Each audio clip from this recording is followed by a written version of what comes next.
मला बुद्धांची एक गोष्ट आठवते.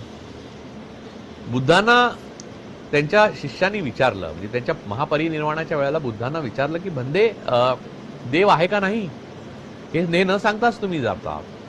तर ते म्हणाले की पण हा प्रश्न तुला कोणी विचारला? तर तो म्हणाला हा मला प्रश्न आला आतून.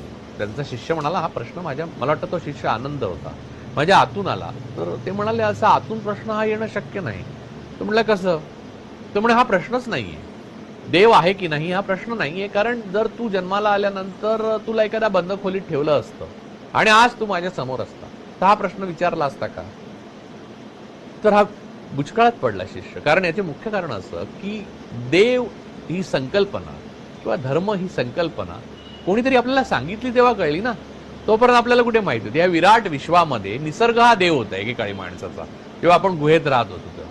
मग त्यांनी प्रतीकं निर्माण केली, कारण अख्ख्या निसर्गाची पूजा करणं शक्य नाही. मग सूर्याची पूजा सुरू केली, मग चंद्राची पूजा सुरू केली, मग वनांची पूजा सुरू केली, मग नदीची पूजा सुरू केली, अशी प्रतीकांची पूजा सुरू केली. तर देव ही संकल्पना कोणीतरी आपल्याला शिकवली किंवा आपल्या बेसिक इन्स्टिंग मधल्या भीतीतून निर्माण झाली.